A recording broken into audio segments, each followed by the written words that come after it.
The WildLife. Stories of humanity's original skills, told from the perspective of the people who love them.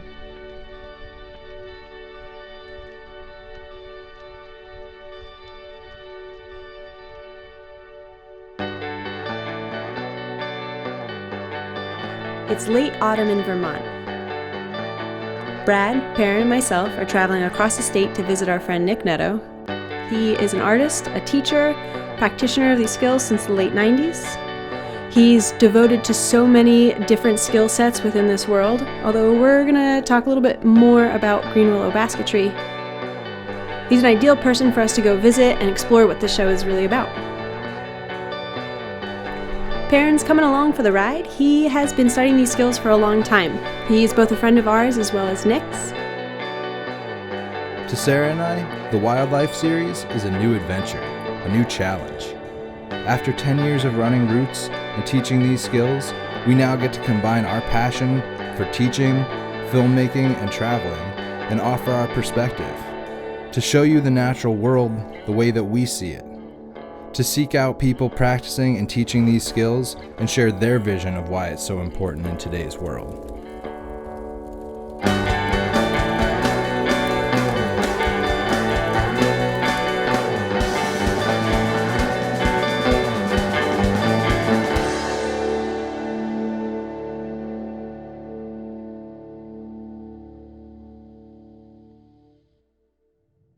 When I started approaching these skills, my vision was to disappear into the wilderness. You know, wild edible plants is really what got me into this whole world of primitive skills. I was trying to learn how to live without spending money. That was the idea when I was 16. I figured, okay, maybe if I study this stuff for about a year, I'll have it all figured out. That's what I thought. And then, you know, wild edibles led to medicinal plants. The world expanded from there. It became a compass for me. I feel fortunate that, first of all, that I found my way to this pursuit at a young age, and that it's remained important to me throughout my life. And at one hand, it's kind of a simple thing to make a container that's functional, and then on the other hand, it's a lifelong pursuit to make it beautiful, you know, and to explore the creative possibilities with that. I couldn't deny the transformative power that I was experiencing from learning primitive skills and survival skills and just being with the earth and that on that level. I couldn't not notice that that's what the world was missing. And there's something about the look on somebody's face when they've made their first willow basket. It's almost like they birthed this thing. They're always beautiful, and they're especially beautiful to the person who made it. Kind of like a parent.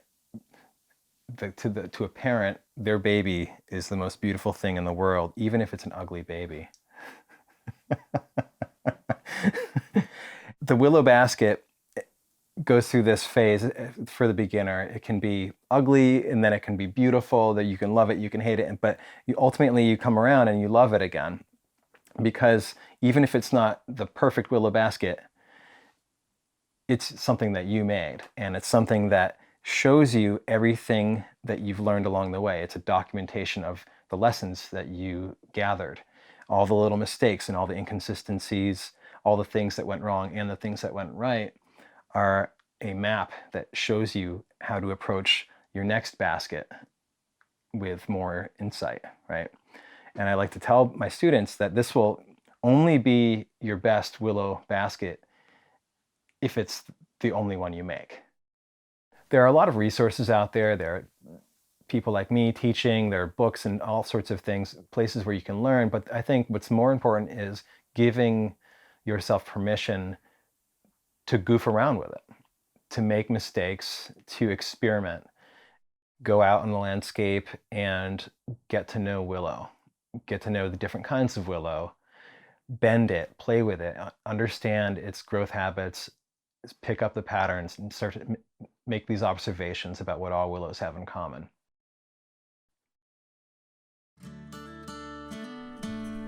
In weaving a basket, you want to have all of your materials prepped and ready to go. We're going to start with making the base. Here we're going to pick some of our thicker rods and create the slack that we're going to hold together with long, pliable rods. Small, large, round or oval, the initial form of the basket starts here.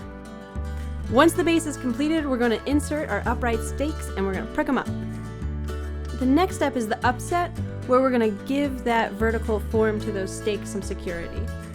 From here on up, there are many ways to weave the walls where you can utilize different weaving techniques, such as twining, randing, or wailing, that are all going to have different effects of light and shadow in the overall context of that basket.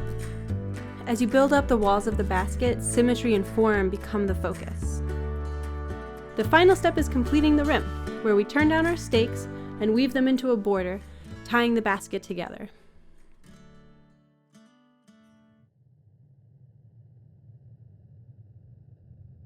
Over the years, I've been planting my own willow holt. It's starting to come into maturity. To the untrained eye, it looks like nothing special. To a trained eye, it looks like willow heaven, like basketry heaven. You'll see large basal root system growth with 200 or 300 perfect weavers coming out of each one. You know, when you see that, either a beaver has been working very consistently or a basket maker has been painstakingly, lovingly tending those willows. This is beautiful. Yeah, so this is a willow that I've been working with for years and years, the species. I started calling it basket willow, and turns out that's what a lot of other people call it, as well as purple osier willow or streamco willow. It is Salix purpurea, and it was imported here in colonial days. People brought it here to make baskets. It's one of about 45 or 50 species that I've introduced to my little willow garden.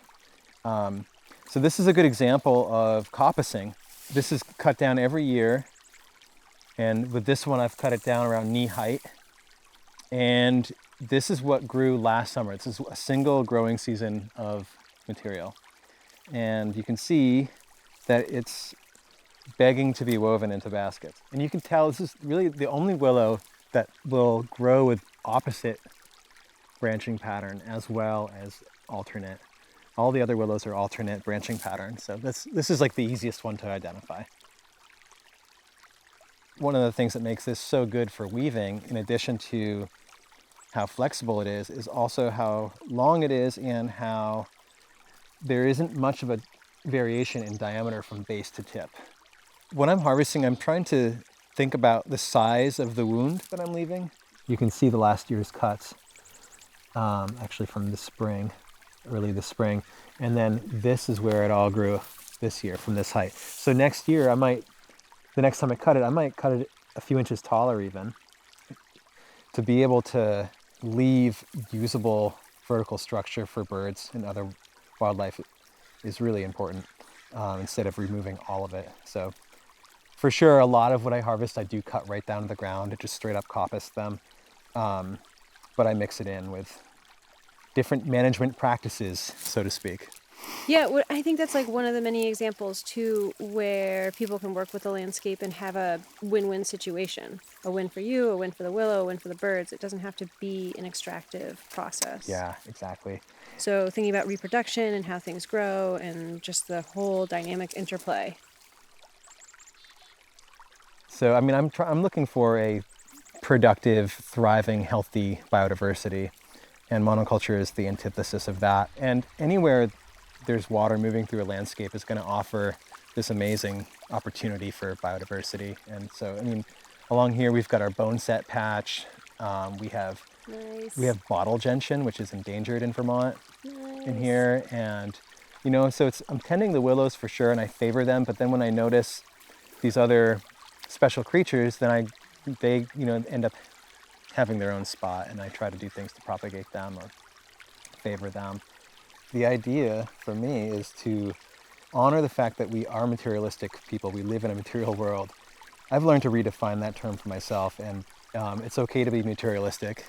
because that means you actually value and honor the materials. Yeah. And I would argue that our culture at large is not materialistic. We're the opposite. We're accused of being materialistic, but if we were, then we would actually not be so wasteful. I think if you're materialistic, you're not going to waste the materials. To me, this is treasure. There's a lot of value in this.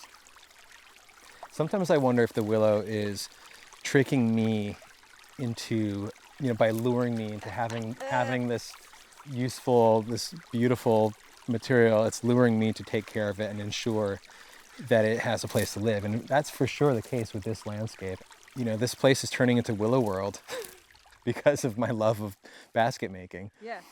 It's really being active in the process of making is what makes the basket more valuable to me, right? And like seeing the material, seeing it all woven together, knowing where that particular willow was growing, remembering the red-tailed hawk that flew over that day when I was cutting the willow, remembering the grizzly bear track in Montana when I was cutting the willow for that particular basket.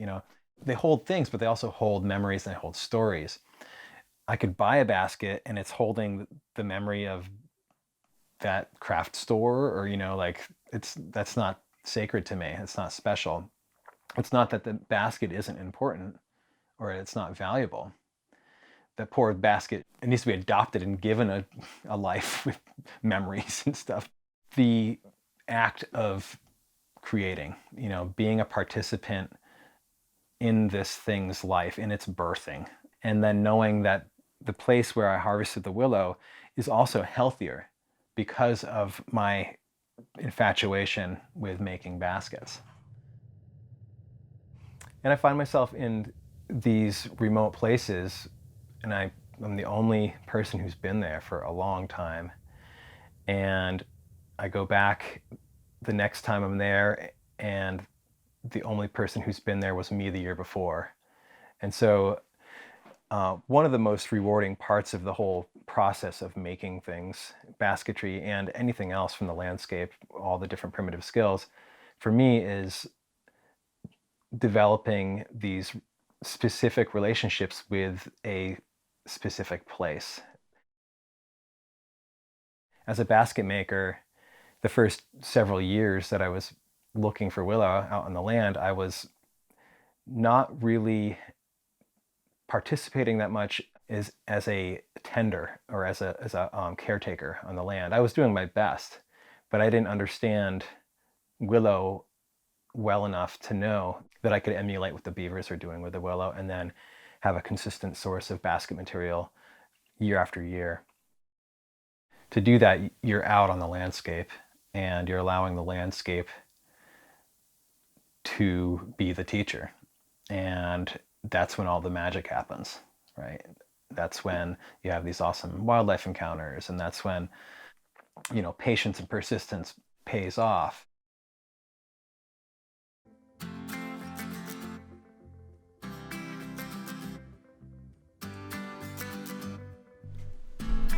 While Brad and Nick are in the studio, Perrin and I are gonna whip up some food for the group. I love cooking by fire, and you can make this as simple or as complicated as you have time and energy for. Perrin busted a hand drill coal. We're gonna simply lay some onions, leeks, sweet potatoes on some coals. They can really take that high heat. We're gonna make sure that those potatoes don't burn and rotate them. And because we have all these willow scraps around, we're gonna whip up some tension trays to use both as a platter and as a grill for some venison we brought along. Really, the key thing about this is that you build a good fire structure, have a means to light it, and that you're gonna burn it to produce coals, and that's how you're gonna control your heat so that you cook your food in the way that you want to. It's a really beautiful way and imbues a certain sort of smokiness and charm, and I don't know anyone who doesn't like to eat potatoes around a fire. I just love tension trays for their simplicity. All it is a hoop and some stakes moving vertically and horizontally, and it's not complicated. It's something that you can teach kids, and as adults you can just sort of utilize for convenience if you just need a clean surface to place something. But what it does is really clearly illustrate how that over-under action creates tension that creates strength within weaving. So I'm just putting a couple of together so that we can put our potatoes and onions on it once they're cooked, and our venison once that's cooked, and therefore keep any grit off of our food. It's a big no-no. We're hanging out. We're gonna eat once they're all done with the work of the day.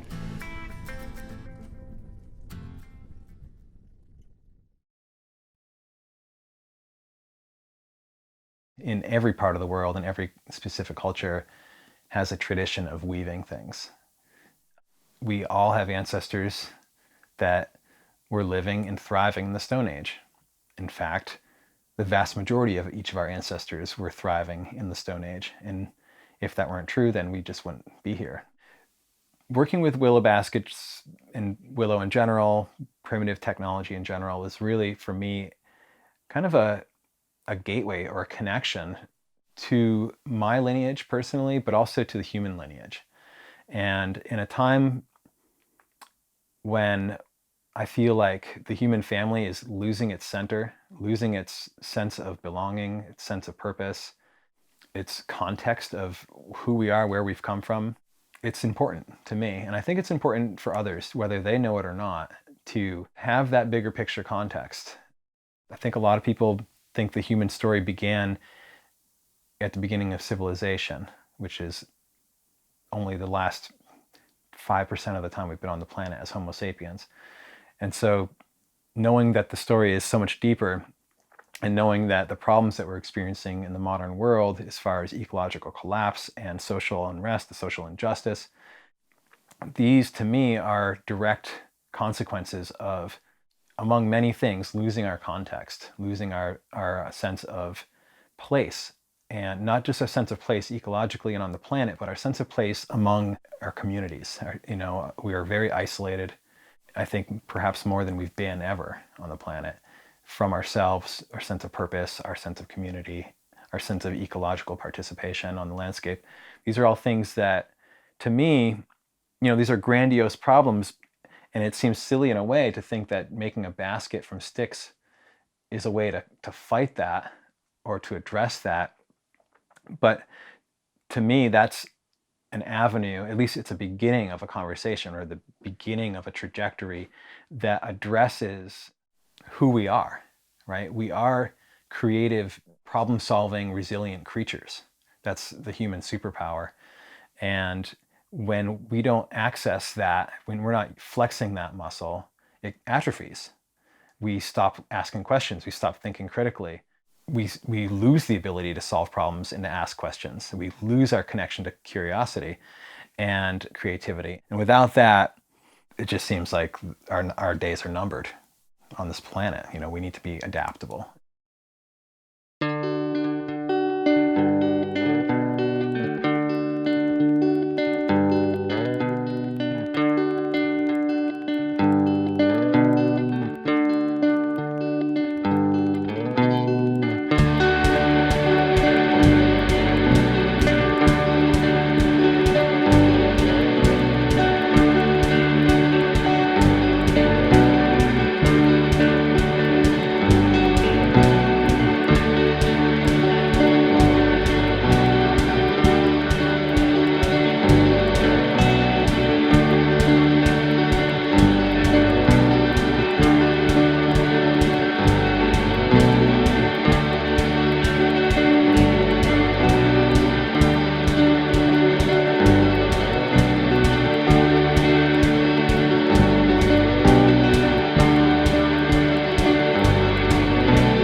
biologically designed to thrive in social groups, right? To be together, stronger together. And so, you know, when we're woven together socially, we're a lot stronger as well. You know, these fragile things together in context, under tension, kind of mutual tension, creates something larger and something stronger. The right kind of tension. Weaving started off as this simple thing, and now to me it's this huge thing that I think will keep me busy for the rest of my life. And maybe at the end of it, I'll be satisfied with what I've learned as far as feeling like I've arrived somewhere, but probably not. Well, I'll be satisfied that I've been weaving. You know, I'll leave it at that. You know I'm going to use that, right? Wait, you can just buy these?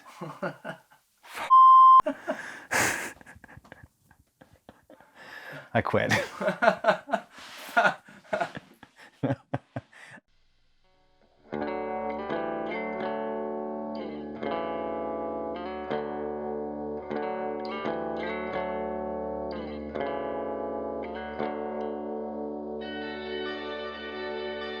We hope you enjoyed. Join us for our next episode in St. Croix, where we visit Matt and Carmen Corradino of Caribbean Earth Skills.